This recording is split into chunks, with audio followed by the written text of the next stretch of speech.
नमस्कार दर्शकों, मैं हूं नाविका कुमार और आप जुड़ रहे हैं मेरे साथ सवाल पब्लिक का शो पर।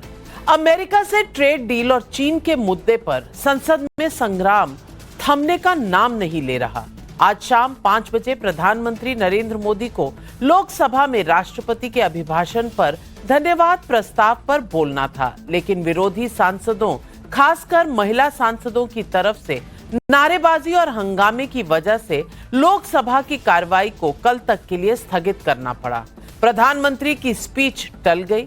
उसके बाद विरोधी पार्टियों ने आरोप लगाया कि प्रधानमंत्री मोदी सदन में बोलने से डर रहे हैं। इन नेताओं ने ये भी कहा कि अगर विपक्ष के नेता को नहीं बोलने दिया तो आपको भी नहीं बोलने देंगे। दूसरी तरफ सरकार का कहना है कि विपक्ष गैर जिम्मेदाराना और गैर संसदीय तरीका अपना रहा है। खासकर आज प्रधानमंत्री जहां बैठते हैं उसके ठीक सामने विपक्ष की महिला सांसद पोस्टर लेकर पहुंची और नारेबाजी करने लगी। अब प्रधानमंत्री कल राज्यसभा में बोलेंगे। इससे पहले आज संसद में किताब वर्सेस किताब की लड़ाई देखने को मिली। राहुल गांधी पूर्व आर्मी चीफ नरवणे की किताब का हवाला देकर सरकार को चीन के मुद्दे पर लगातार घेर रहे हैं। आज उसी अप्रकाशित किताब की एक कॉपी लेकर राहुल गांधी संसद परिसर में पहुंचे और कहा कि अगर प्रधानमंत्री लोकसभा में आएंगे तो वो फिजिकली ये किताब उन्हें देंगे।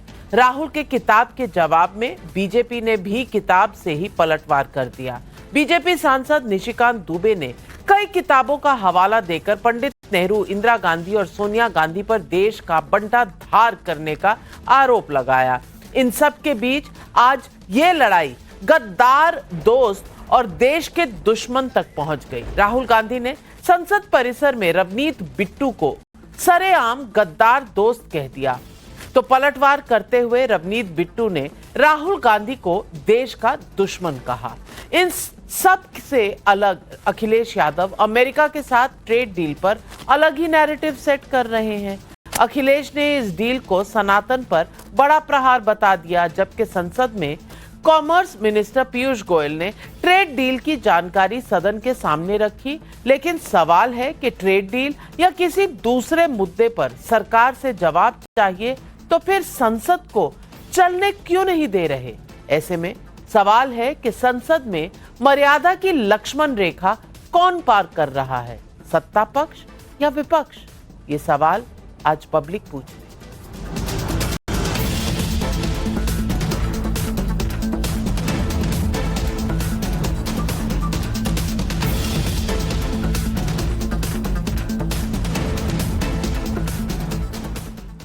राहुल गांधी को राष्ट्रपति के अभिभाषण पर जब बोलने का मौका दिया गया तो राहुल गांधी अप्रकाशित किताब और मैगजीन में छपे कॉलम का हवाला देकर चीन की रट लगाते रहे। 2 दिन तक राहुल गांधी ने ऐसा ही किया। आज जब राष्ट्रपति के अभिभाषण पर प्रधानमंत्री नरेंद्र मोदी को बोलना था तो सुनियोजित हंगामे जैसा दृश्य सदन में दिखा। पीएम का जवाब टल गया। उसके बाद राहुल गांधी ने सोशल मीडिया पर पोस्ट कर लिखा कि पीएम मोदी डरे हुए हैं और सच्चाई का सामना नहीं करना चाहते। राहुल गांधी के साथ साथ मोदी विरोधी सभी पार्टियों ने क्या क्या आरोप लगाए, आप खुद सुनिए। आज से डर गए सदन में और उनके रेल मंत्री और निशिकांत जी तो बुलेट ट्रेन की तरह भागे लगे। ऑपोजिशन का डर के भाग गया, आज पार्लियामेंट में नहीं आया स्पीच देने के लिए। यही तो बात है, यही तो देश का सबसे बड़ा खबर है। जो नहीं आया डर के भाग गया, डर के भाग गया। जो डर गया वो क्या हुआ, वो क्या हुआ, मर गया पॉलिटिकली। प्रधानमंत्री आए नहीं, बोल पाएंगे क्या? सुनना तो पड़ेगा। ऐसा नहीं हो सकता है कि आप लोकतंत्र को डंडे से हाँकने का काम करेंगे, आप कोई अपशब्दों का इस्तेमाल करेंगे, ये नहीं होगा। जब जब मोदी डरता है सदन को छोड़ के भागता है। वो आज 5 बजे कहने वाले थे, बोलने वाले थे, वो तो आई नहीं, डर के मारे भाग गए। 5 बजे प्राइम मिनिस्टर खुद भाषण करने नहीं आए और हम वहां जाके दुबे जी को कह रहे थे दुबे इधर आओ, वो आए नहीं, वो भाग गए, आगे जाके कहीं छुप गए लोगों के अंदर। कानून मंत्री अर्जुन राम मेघवाल का आरोप है कि प्रधानमंत्री की स्पीच से ठीक पहले विपक्षी दलों की महिला सांसद पीएम की कुर्सी की तरफ बढ़ी। इन महिला सांसदों के हाथ में बैनर थे। आरोप है कि इन महिला सांसदों ने वहां प्रदर्शन किया। सत्ता पक्ष की ओर से उन्हें हटने को भी कहा गया। अर्जुन राम मेघवाल आरोप लगा रहे हैं कि ये विपक्ष की चाल थी। एक दूसरा आरोप ये भी है कि लोकसभा स्थगित होने के बाद कांग्रेस और विपक्ष की महिला सांसद बीजेपी सांसद निशिकांत और बढ़ने लगी। बाद में कांग्रेस सांसद दीपेंद्र हुड्डा ने सभी को वापस आने को कहा। सत्ता पक्ष के नेता इसे संसदीय मर्यादा का अपमान बता रहे हैं। सुनिए ये आरोप। इनकी कोई और चाल थी। जब हाउस नहीं चल रहा था तब इन्होंने सोचा कि क्योंकि आज एक डिसाइड किया हुआ था एक कि शायद प्रधानमंत्री जी हाउस में आएंगे, जवाब देंगे, तो वो प्रधानमंत्री जी जहाँ बैठते हैं उस साइड में वो बैनर लेके खड़े थे। तो आज सारी महिलाएं, आपने देखा होगा, कोई प्लान करके आई, ऐसा थोड़ी अचानक आ जाती है। और अर्जुन सर, आप ही उस वक्त थे जो हटा हाँ, रहे थे, हम हटा रहे थे तो अभी हट भी नहीं रहे थे। सारे हदों को पार कर चुकी है विपक्ष जो है। महिलाओं को जो एनडीए के नेता हैं, माननीय मंत्रीगण हैं, प्रधानमंत्री जी का रास्ता है, उस पे जाके खड़ी हो जाती हैं कि हम जाने नहीं देंगे। अब इससे ज्यादा अपना सीट छोड़कर वेल में आकर, वेल से भी आगे बढ़कर जिस रास्ते से हमारे नेता लोग, माननीय मंत्री लोग आ रहे हैं, वो उस रास्ते को जाकर ब्लॉक करना, और महिलाएं हैं।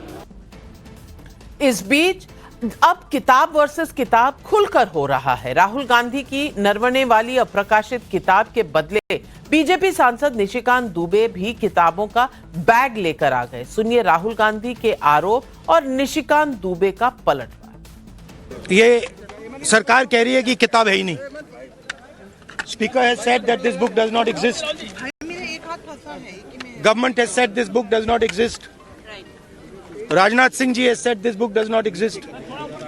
Every youngster in India should see that this book exists. I don't think PM will have the guts to come to the Lok Sabha today. Because if he comes, I'm going to give him this book. So if PM comes, I will go physically and hand him this book. पहली किताब ये है Edwina and Nehru. Bharat जो स्वतंत्र हुआ तो किस तरह से पाकिस्तान का बंटवारा हुआ और किस तरह से भारत के पहले प्रधानमंत्री अय्याशी कर रहे थे। इस किताब में मैं उसका जिक्र करना चाहता हूँ, मैं उसको कोट करना चाहता हूँ।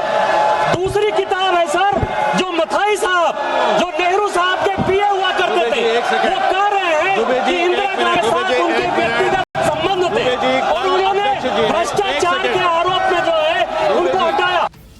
सत्ता पक्ष और विपक्ष के नेताओं में मुद्दे पर वाद विवाद तो समझ में आता है, लेकिन अब बात व्यक्तिगत चरित्र हनन तक पहुंच गई है। आज संसद के मकर द्वार पर सस्पेंड सांसद हाथों में तख्तियां लेकर प्रदर्शन कर रहे थे। उसी दौरान राहुल गांधी और केंद्रीय मंत्री रवनीत सिंह बिट्टू का आमना सामना हुआ। राहुल गांधी ने केंद्रीय मंत्री रवनीत बिट्टू को गद्दार दोस्त कहा, तो पलटवार करते हुए रवनीत बिट्टू ने राहुल गांधी को देश का दुश्मन बता दिया।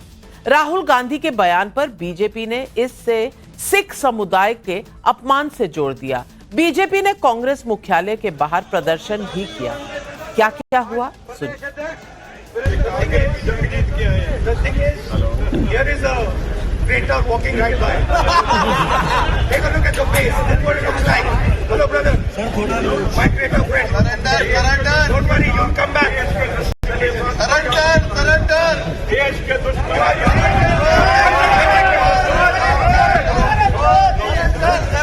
मैं जो ये सिर पे मेरे पगड़ी बंधी हुई है, मैं एक सरदार हूं, और सरदार जो सिखों के कातिल, जो देश के दुश्मन, ये गांधी साहब, राहुल जी, ये हाथ कभी भी आपसे हाथ मिलाएगा नहीं। It's a mindset, but just because a person wears a turban and is left your party, you express it in terms of traitor.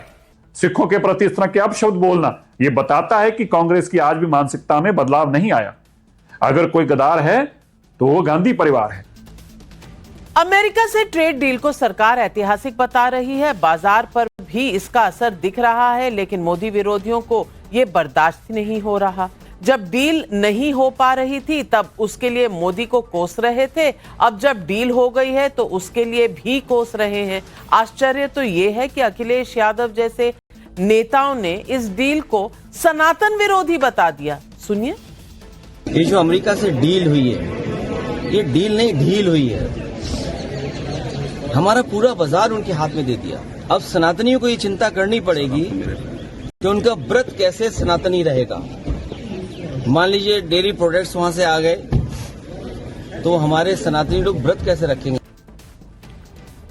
ऐसे में सवाल पब्लिक जो पूछ रही है वो है, विपक्ष का आरोप नरेंद्र मोदी सदन में बोलने से डरे, सरकार का आरोप महिला सांसदों को आगे कर विरोधियों ने मर्यादा तोड़ी, सच क्या है? सवाल नंबर 2, गद्दार वर्सेस देश के दुश्मन, क्या वार पलटवार में लोकतांत्रिक भाषा की मर्यादा अब लांघ ली है? सवाल नंबर 3, किताब वर्सेस किताब, संसद में और कितने दिन चलेगा ये विवाद? और सवाल नंबर 4, संसद को कौन गुमराह कर रहा है, कौन मर्यादा की लक्ष्मण रेखा पार कर रहा है? ये सवाल आज पब्लिक पूछ रही है। सवालों के जवाब देने के लिए आज हमारे साथ जुड़ रहे हैं बीजेपी के राष्ट्रीय प्रवक्ता प्रदीप भंडारी, हर्षवर्धन त्रिपाठी वरिष्ठ पत्रकार, अमीक जमाई राष्ट्रीय प्रवक्ता समाजवादी पार्टी के, विवेक श्रीवास्तव राजनीतिक विशेषज्ञ, एडवोकेट अनमोल परमार राष्ट्रीय प्रवक्ता हैं आम आदमी पार्टी के। लेकिन मेरा पहला सवाल कमरुज़मान चौधरी कांग्रेस के नेता को जाता है। और कमरुज़मान चौधरी, मेरा सवाल ये है कि वाद विवाद पार्लियामेंट में देखने को मिलता है और ये डेमोक्रेसी की एक तरह से परिभाषा भी है कि वाद होगा, विवाद होगा, डिबेट होगा, सवाल होंगे, जवाब होगा। लेकिन अब जो चल रहा है पार्लियामेंट में ये क्या है? मैं पूछना चाहती हूं कि क्या इस वक्त विरोधी दल जो हैं वो ये सोच रहे हैं कि कौन बढ़ चढ़कर असंसदीय भाषा, असंसदीय अपना बिहेवियर रखेंगे? कल स्पीकर पर कागज उछाले गए थे, टेबल पर चढ़ा गया था, तो आज प्लेकार्ड्स हैं और महिलाएं सांसद प्रधानमंत्री की सीट के सामने जाकर वहां पर डेमोन्स्ट्रेशन करेंगी। मैं पूछना चाहती हूं, क्या मुद्दे गुम गए? बस अब यही रह गया है और एक दूसरे को ट्रेटर बुलाना। मैं पूछना चाहती हूं रवनीत सिंह बिट्टू, उनको एक गद्दार बुलाने से क्या हासिल हुआ राहुल गांधी को? क्योंकि वो कांग्रेस पार्टी छोड़कर चले गए इसलिए गद्दारी हो गई। और मैं पूछना चाहती हूं, जब तक कांग्रेस पार्टी में उनके दादा जो पूर्व मुख्यमंत्री सरदार बीएन सिंह रहे थे तो वो परिवार गद्दार नहीं था, वो ठीक था, बाहर निकल गए, गद्दार हो गए। ये किस तरह की भाषा है, किस तरह की सोच है? नाविका जी, ये सुनिए पहले। बाथरूम में रेनकोट पहन करके नहाना, ये कला तो डॉक्टर साहब ही जानते हैं। बाथरूम में रेनकोट पहनकर नहाना, ये तो डॉक्टर मनमोहन सिंह जी जानते हैं। डॉक्टर मनमोहन सिंह जी इस देश के पहले प्रधानमंत्री, सरदार प्रधानमंत्री थे। उस वक्त तो मनमोहन सिंह जी धर्म का पीछे जाकर छुपकर ऑपोजिशन पे तो वार नहीं किए थे कि आपने मेरा धर्म को इंसल्ट कर दिए हो। ओम बिरला जी पे कोई सवाल पूछता है पार्लियामेंट का अंदर में तो बोलते हैं कि मेरा ओबीसी जात का अपमान हो गया। अगर किसी ने प्रधानमंत्री जी पे बात करते हैं तो वो बोलते हैं कि मेरा जात का अपमान हो गया। देखिए, बीजेपी, आरएसएस, इन लोग का कायरता का निशानी यही है। जब सवालों का जवाब दे नहीं पाएंगे, ये अपना जात धर्म का पीछे जाकर छुपकर वार करना चाहेंगे। पार्लियामेंट में अगर संसद महिला हो चाहे पुरुष हो, अगर आगे आकर सवाल पूछना चाह रही है, प्रोटेस्ट कर रही है पार्लियामेंट का अंदर में, तो वो क्या औरतों को आगे करना हो गया? नाविका जी, आप एक महिला एंकर है, क्या आपको एक महिला होने से ये बात अपमानजनक नहीं लग रही है कि जिस तरह से बीजेपी के सांसदों ने, बीजेपी के मंत्रियों ने स्टेटमेंट दे रहे कि महिला को आगे कर दिया? रही बात दूसरी बात, राहुल गांधी जी ने जब सबसे बड़ा सवाल उठाया कि पूर्व सेना अध्यक्ष ने जिस तरह से सवाल उठाए अपने किताब में, मानते हैं वो किताब अभी तक प्रकाशित नहीं हुआ, लेकिन उसमें दो चार जो चीजें प्रकाशित हुआ कोई पब्लिकेशन में, सरकार का जिम्मेदारी क्या बनता? या तो फिर उसको स्वीकार करती या तो फिर उसका खंडन करती, लेकिन कहां करती? सदन का पटल में करती। ये नहीं कि आप जवाहरलाल नेहरू का कोई पुस्तक किसी ने लिखा उसको लाकर सदन में आप पेश कर दीजिएगा। जब एक सांसद, बीजेपी का सांसद का अधिकार है कि किसी भी किताब को लाकर वो प्रकाशित करे, वहां पे उसका एक्सर्प्ट्स को बात करे, तो राहुल गांधी क्यों नहीं लाएंगे? पहली बात तो ये है, मैं सिर्फ कमरुज़मान चौधरी ये पूछना चाहती हूँ, और महिलाओं का हवाला मुझे मत दीजिए। महिलाएं पुरुषों से आगे हैं, ये मैं मानती हूँ, और इस देश की महिलाएं ये रोज करके भी दिखाती हैं, ये इस बात का हवाला मत दीजिए। लेकिन इसके लिए असंसदीय बिहेवियर करने की जरूरत नहीं पड़ती। महिलाओं में इतना दम है कि वो अपनी बात कह सके। प्रधानमंत्री के सीट के सामने जाकर सिक्योरिटी कॉर्डन तोड़ने का या पोस्टर लगाने की हमें जरूरत नहीं है, हमारी आवाज ही बुलंद है। लेकिन प्रदीप भंडारी डरा कौन, या संसदीय जो प्रणाली है उसमें बाधा किसने डाली? ये कब तक हम इसी तरह गतिरोध देखते रहे? देखिए नविका जी, राहुल गांधी की हालत उस बच्चे के जैसे हो गई है, जब बार बार जब वो एग्जाम में फेल हो जाता है तो वो प्रयास करता है कि जिस एग्जामिनेशन सेंटर में एग्जाम हो रहा है या प्रिंसिपल या स्कूल को जला दे। राहुल गांधी तो पूर्व में ही कह चुके हैं कि उनकी लड़ाई जो है वो राजनीतिक नहीं है, वो भारतीय लोकतंत्र और इंडियन स्टेट के खिलाफ है। इसीलिए वो एक अर्बन नक्सली बिहेवियर अब अपने सांसदों से करवा रहे हैं। याद करिए, जेएनयू के अंदर ये ठपली बजाकर घेराव करने की पद्धति तो जेएनयू के अर्बन नक्सल की थी। भाई पार्लियामेंट का काम जो है वो कोई एक दूसरे को घेराव करने का तो नहीं है, इसके लिए तो आप सड़क पे जा सकते हैं। पार्लियामेंट का काम तो डिबेट करने का है। तो ये ऐसी सोच अर्बन नक्सली माओवादी, इसीलिए प्रधानमंत्री जी ने कहा था कि कांग्रेस पार्टी एक मुस्लिम लीग माओवादी हो चुकी है। पर दुख की बात यह है कि इनमें नफरत सिख समुदाय के प्रति इतनी है कि जब पूर्व प्रधानमंत्री राजीव गांधी ने कहा था कि जब एक बड़ा पेड़ गिरता है तो थोड़ी जमीन हिलती है, तो इन्होंने सिखों के नरसंहार को जस्टिफाई करा। और अभी तक एक सिख जो पगड़ी पहनकर इनकी पार्टी में नहीं है, देश का मान सम्मान आगे बढ़ा रहा है, उसको गद्दार कह रहे हैं। इससे आप समझ सकते हैं कि करोड़ों सिखों का अपमान है। पर बड़ी बात क्या है रविका जी, कि आज ये इस बात से घबरा चुके हैं कि हिंदुस्तान ने trade deal United states of America के साथ कर ली, इसीलिए कांग्रेस पार्टी के पास राजनीतिक मुद्दा नहीं रहा। हिंदुस्तान ने ईयू के साथ ट्रेड डील कर ली, हिंदुस्तान की इकोनॉमी आगे बढ़ रही, तो राहुल गांधी के पास अब विरोध करने को कुछ बचा नहीं है। बात रही व्यक्तिगत की, तो इनकी देशभक्ति तो इसी से दिख जाती है कि जब चीन के साथ में, जब भारत ने चीन को मुंहतोड़ जवाब दिया था, तो राहुल गांधी बोल रहे थे कि हिंदुस्तान की सेना को चीन ने पीटा, ना कि हिंदुस्तान की सेना ने चीन को पीटा। और चोरी चोरी छिपके चाइनीज एम्बेसडर से मिल रहे थे। और बड़ी बात मैं इनसे पूछना चाहता हूं कि जड़ी ये बातें इधर उधर की कर रहे हैं, जरा ये भी बता दो कमरुज़मान चौधरी, ये क्या चल रहा था जब पहले प्रधानमंत्री जवाहरलाल नेहरू ने उनकी एडविना माउंटबैटन की बेटी पमेला माउंटबैटन ने क्या कहा था, और कोट करना चाहता हूं, उन्होंने कहा था 1957 में जवाहरलाल नेहरू ने एक पत्र लिखा था और कहते हैं, I quote Jawaharlal Nehru, suddenly I realized that there was a deeper attraction between us, some uncontrollable force drew us to one another, we could look into each other's eyes without fear और एम्बैरेसमेंट। जहां देशभक्ति और देश की सेवा करनी थी, आपका ध्यान किधर था? मैं ये भी पूछना चाहती हूं कि इस तरह के व्यक्तिगत मुद्दों का संसदीय प्रणाली में क्या रोल है? और अमीक जमाई साहब, मैं पूछना चाहती हूं कि सवाल है, सवाल के साथ देश के मुद्दे हैं, लेकिन हम कहां फंसे हुए हैं?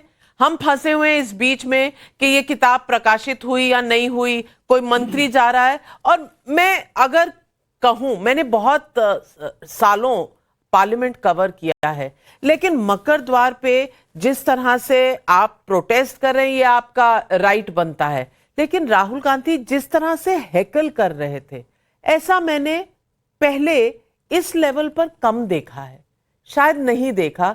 जिस तरह से उन्होंने हैकल किया रवनीत बिट्टू के, अरे ये ट्रेटर जा रहे, अरे भाई हाथ मिलाओ, अरे लौट के आना पड़ेगा। मुझे लगता है कि थोड़ी बहुत गैर जिम्मेदाराना बिहेवियर तो है ही, और फिर कोई पलट करके जवाब दे दे तो आप कहते हैं कि अरे मुद्दा बना दिया इस बात का। भाई गद्दार बोलेंगे आप किसी को तो जवाब तो आएगा ना, अमीक जमाई साहब। नविका मैम, देखिए, मैं प्रमुख समाजवादी पार्टी का जो मुद्दा है, कल से आप देख रही हैं कि हमारे नेता आदरणीय अखिलेश यादव जी देश की 70% आबादी की बात कर रहे हैं। मैं उसी पे कंसंट्रेट करना चाहता हूं। कोई भी डील दो देशों के बारे में जब होती है, दो देशों के ट्विटर से डील नहीं होती है। दो देशों के ट्विटर के अध्यक्षों ने ट्विटर से ऐलान किया, उन्होंने समर्थन कर दिया, डील हो गई। ना दोनों देश के कृषि मंत्री मिले, ना एक दूसरे को सलाम करना जानते हैं, ना कभी मुलाकात है। शिवराज चौहान जी का कोई इस्तेमाल तो दिल्ली में बिठा के होना ही चाहिए था, एक बहुत सीजन मुख्यमंत्री रहे हैं वो। तो हमारा ये कहना है कि आप 45 लाख करोड़ का सामान अमेरिका से अकेले खरीदने वाले हो। उनकी जो प्रेस सेक्रेटरी हैं, आप तो अंतर्राष्ट्रीय जियोपॉलिटिक्स को नविका मैम हमेशा से नजर रखती हैं, उनकी प्रेस सेक्रेटरी ने क्या बोला? नरेंद्र मोदी ने फैसला कर लिया है कि रशिया से ऑयल लेना हम बंद करेंगे। हम ऑयल लेंगे वेनेजुएला से और अमेरिका के जरिए हम वेनेजुएला से ऑयल लेंगे। चलो ठीक है, आप दोस्तों की 2 रिफाइनरी अगर बर्बाद करना चाहते हो, ठप करना चाहते हो, तो हमें कोई दिक्कत नहीं।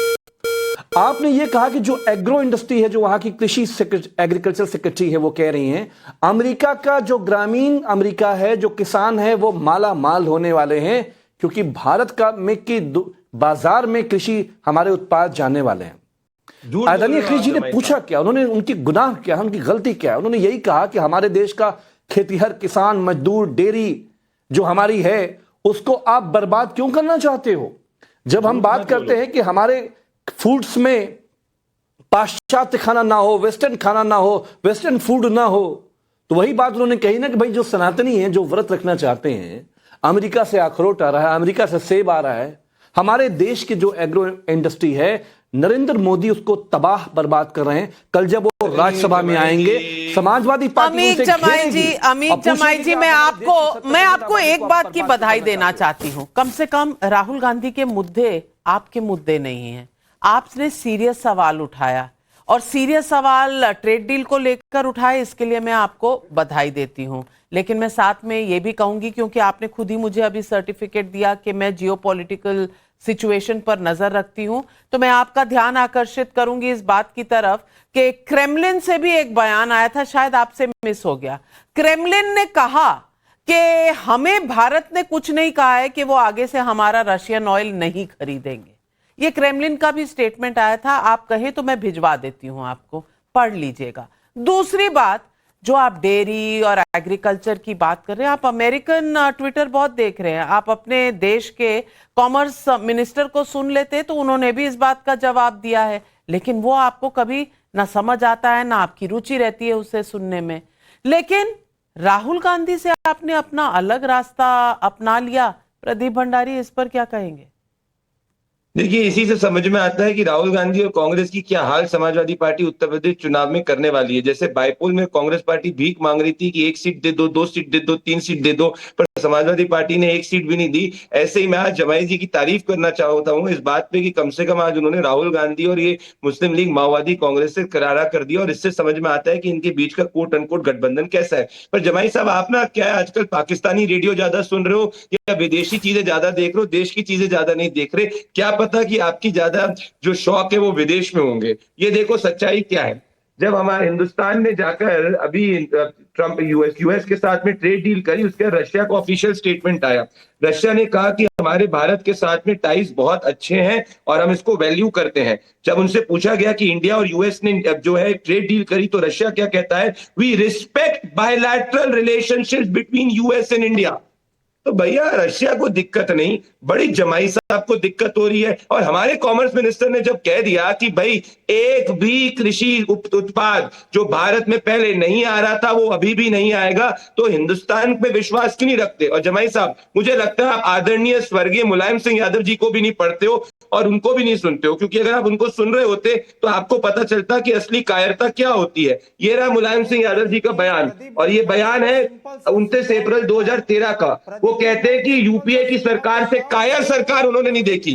तो कायरता की बात राहुल गांधी को बोलो, देशभक्ति की बात नरेंद्र मोदी से सीखो। जनता के सवाल आ रहे हैं। विवेक चौधरी मेरठ यूपी से पूछ रहे हैं, नरेंद्र मोदी को डरा हुआ बताने वाले विपक्षी नेताओं को मोदी का जवाब सुनने से डर लग रहा है क्या, जो स्पीच से पहले महिलाओं को आगे कर चाल चल रहे हैं? अविनाश पांडे का वाराणसी यूपी से सवाल है, प्रधानमंत्री किसी पार्टी के नहीं देश के होते हैं, उनका अनादर कर विपक्ष क्या साबित करना चाहता है? शंकर लाल राठौर का देवास मध्य प्रदेश से सवाल है, क्या मुद्दा विहीन राहुल गांधी हार की बौखलाहट में देश के विकास के फैसलों को डीरेल करना चाहते हैं? विवेक श्रीवास्तव, सवाल बहुत संगीन है और मैं पूछना चाहती हूं कि मुद्दों से हर आपने संसद का हाल क्या बना दिया है। कभी टेबलों पे चढ़ जाते हैं, कभी प्ले कार्ड लेके आ जाते हैं, कभी प्रधानमंत्री की सीट के सामने चले जाते हैं, कभी कागज फाड़कर स्पीकर पर फेंकते हैं, कभी हैकल करते हैं, मंत्रियों को गद्दार बुलाते हैं। ये क्या है? मुझे लगता है ये किसी कॉलेज की रैगिंग चल रही है, ये देश का संसद चल रहा है।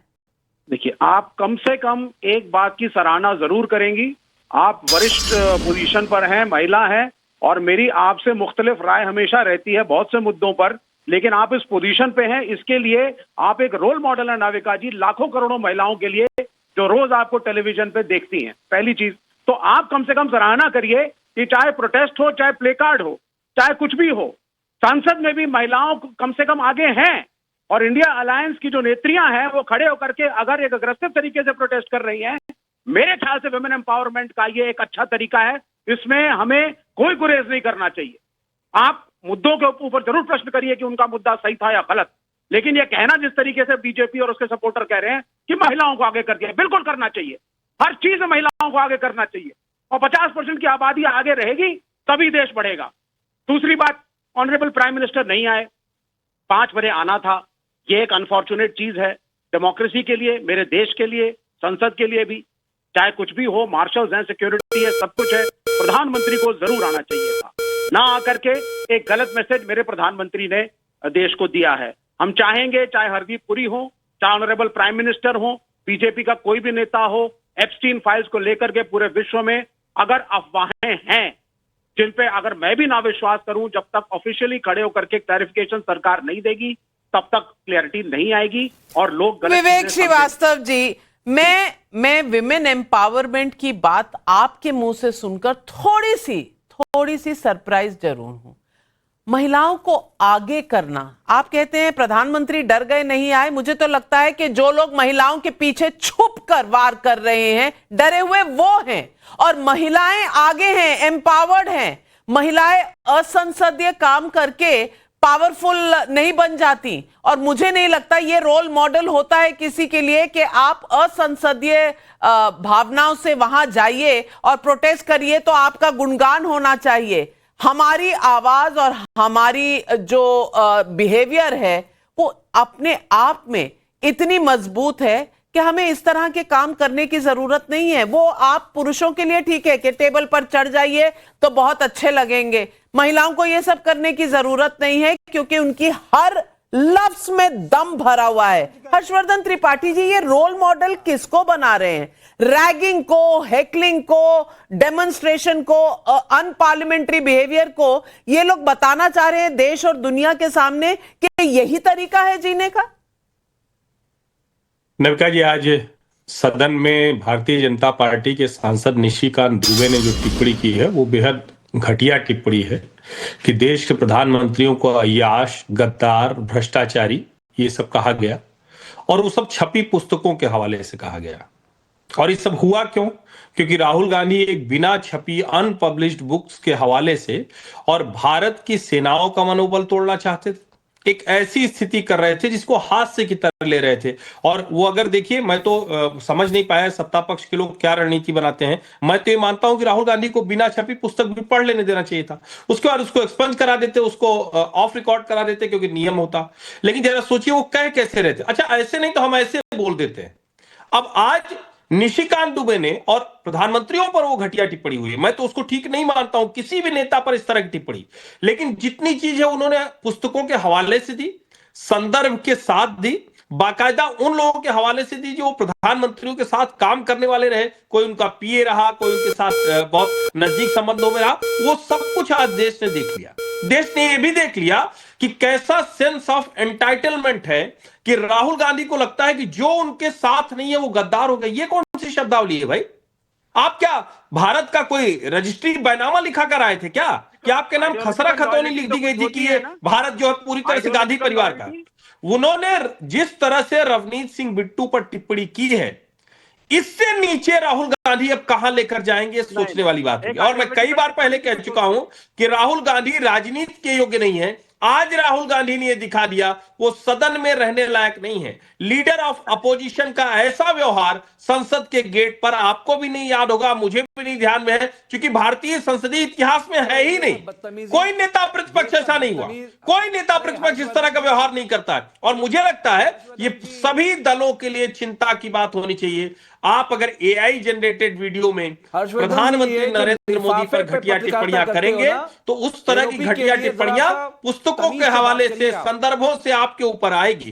क्या राहुल गांधी अपने पूरे परिवार, पूरे खानदान को इस तरह से अपमानित करना चाहते हैं? और मुझे इसलिए बुरा लग रहा है क्योंकि वो हमारे देश के पूर्व प्रधानमंत्री हैं। इस तरह की घटिया टिप्पणियां उनके लिए नहीं होनी चाहिए। बिल्कुल अमीक जमाई जी, आपको किस बात पर प्रॉब्लम है?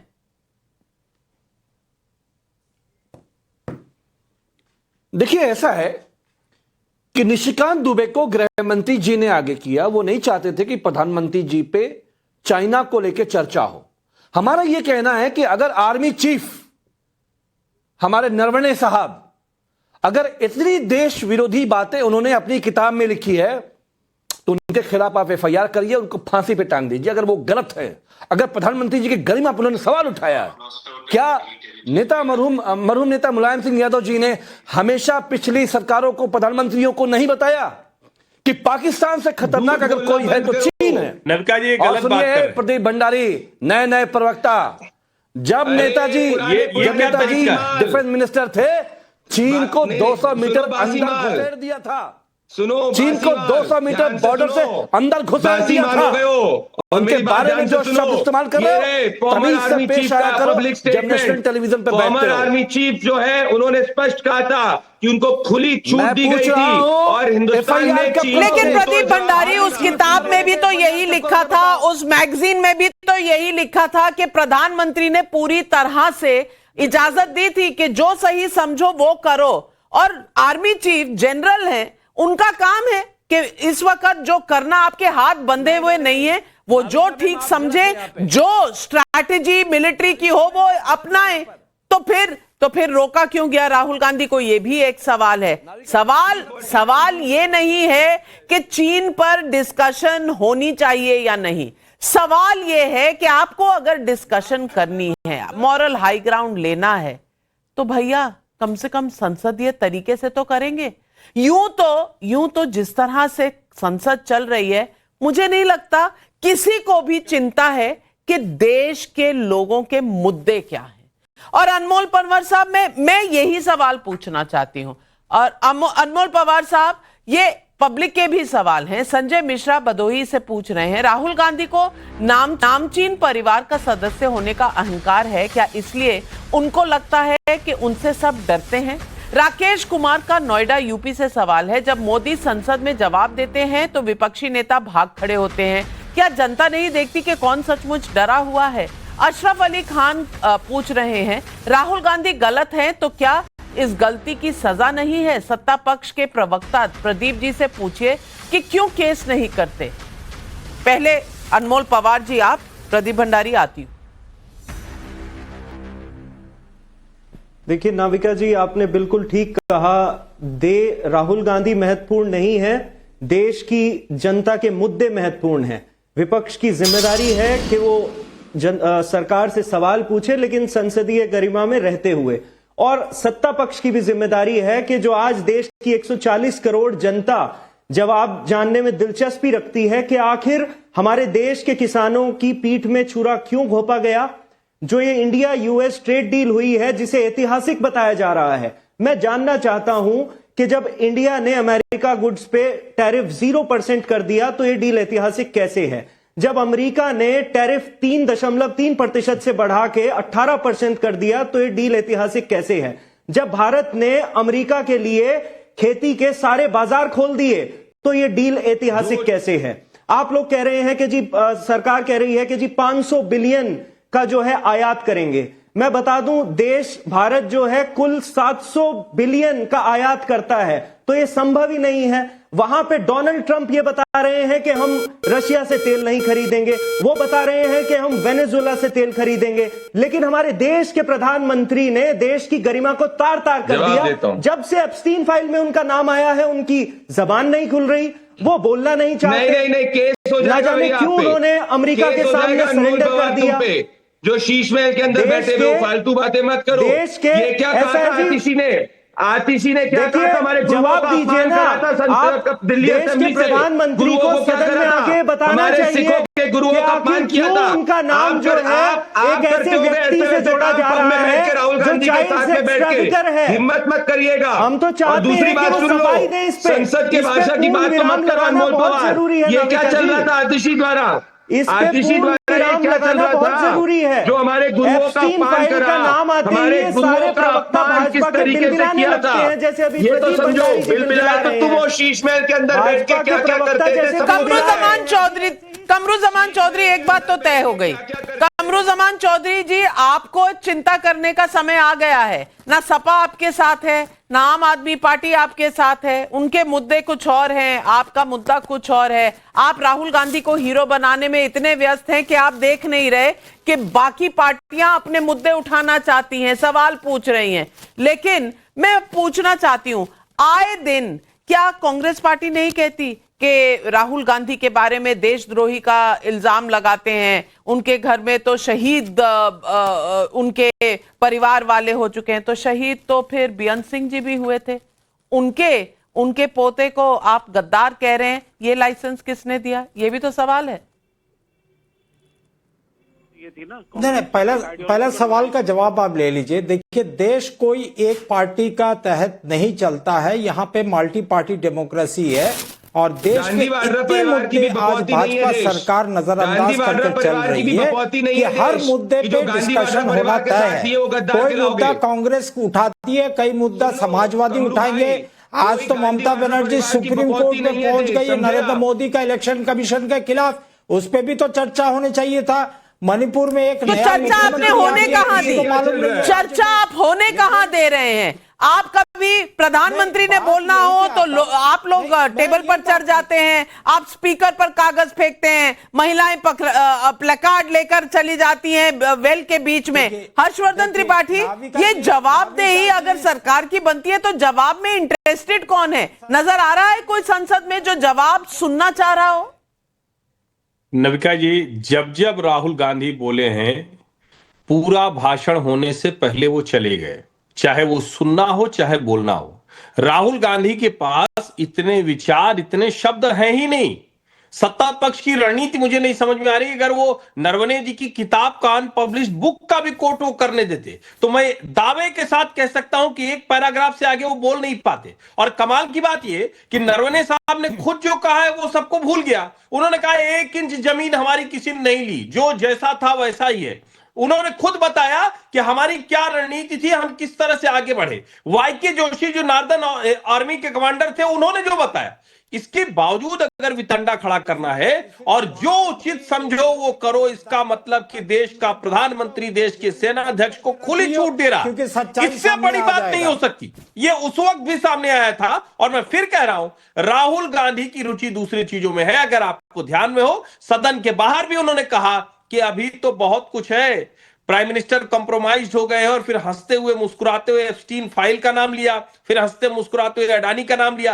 दरअसल असली समस्या आई, और अगर राहुल गांधी इधर जा रहे हैं तो मुझे आश्चर्य नहीं होगा कि आने वाले समय में और भी ज्यादा राजनीति नीचे गिरेगी। जिस तरह की एआई वीडियो सवाल यही है, मुद्दों से किसी को मुझे नहीं भटकना चाहिए, लेकिन मुद्दे कहां गए? यहां तो एक कॉलेज कैंपस की रैगिंग जैसा सीन देखने को मिला। प्रिंस राज रांची झारखंड से पूछ रहे हैं, 2014 से 2026 आ गया, हर अभिभाषण में बीजेपी नेहरू इंदिरा पर सवाल उठा देती है। विकसित भारत से पहले बीजेपी पहले अपनी सोच विकसित क्यों नहीं करती?